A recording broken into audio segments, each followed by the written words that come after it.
Plastic pollution from the oceans to the mountains is one of the most pressing environmental concerns. The rapid increase in the production of disposable plastic products has overwhelmed the world's ability to deal with them.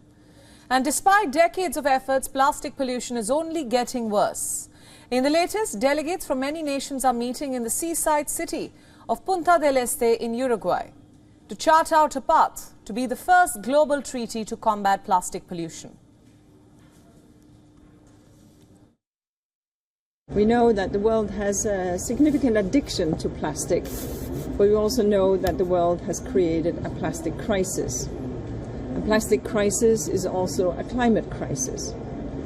Plastics has a heavy carbon footprint and a heavy chemical footprint.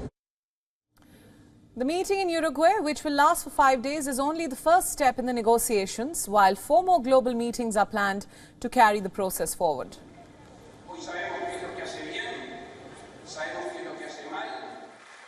What we are now doing is the first round of 5 negotiations to deliver the text, as the minister said. It's complicated. We have chemicals, we have industry, we have interests, we have waste pickers, but everyone wants plastic out of the environment. Now, the meeting comes after the parties at the United Nations Environment Assembly held in Nairobi in March agreed to create the world's first ever global plastic pollution treaty.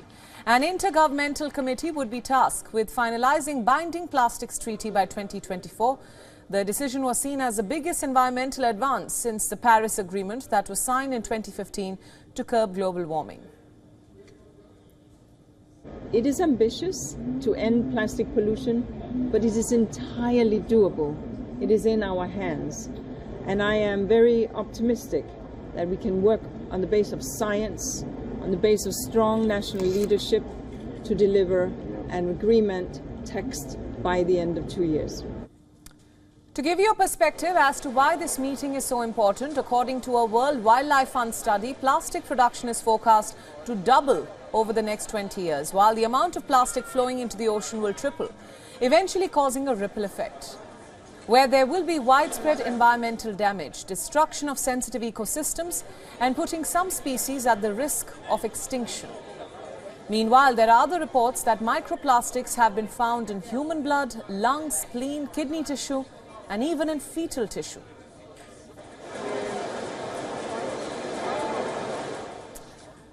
Now, to understand this global treaty and how it will actually be implemented, joining us now is Eirik Lindejerb from Punta del Este in Uruguay.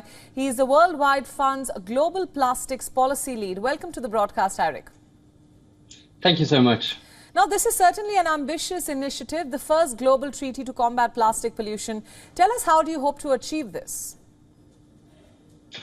I think this is an historic moment, and it's in a way a once-in-a-generation opportunity for global leaders to come together over the next 2 years to negotiate the global rules and regulations that is needed to stop plastic pollution.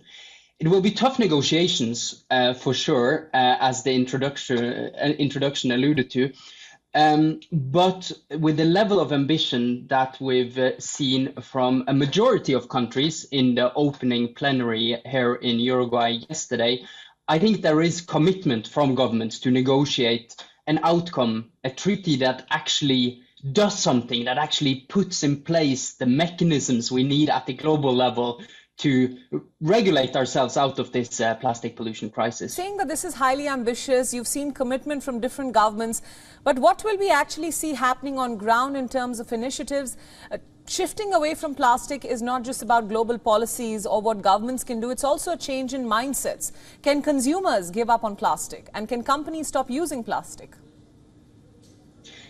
Yes, I think that there is a huge potential of reduction of the use and consumption of plastics. We see today overuse and overconsumption of plastics that are then our systems for dealing with that are not at the sufficient scale. So I think consumers are ready to use less plastics, as long as they get the same kind of services provided. I think in many cases there's an overuse of packaging, for example, that can be reduced. There are lots of unnecessary, problematic, high risk, high pollution risk plastic products that a treaty like this can help us get rid of at the global level, while consumers will still get the product that they want, but with less plastics accumulating in their households. Right. Just a final question there, Eric. We've also spoken about how plastic has been found in lungs, in the spleen, in the kidney, and even in the fetal organs as well, even before the child is delivered. What can you tell us about what will be done about the plastic that already exists in the cycle, in the life cycle, in our houses, as you mentioned? Is there a way to dispose it off effectively? I think we need an approach that tackles plastic pollution at all stages of the life cycle. So the treaty will help us maybe eliminate the most high-risk plastic products, set in place requirements for products, the design of products, so that they're designed for being reused, that they have a value after use, and raise the minimum standard for waste management globally, so that we get rid of the plastics that is already out there and is being used in an environmentally safe way. Right, Eric, thank you so much for all those insights and thanks for joining us. WION World is now available in your country. Download the app now and get all the news updates on the move.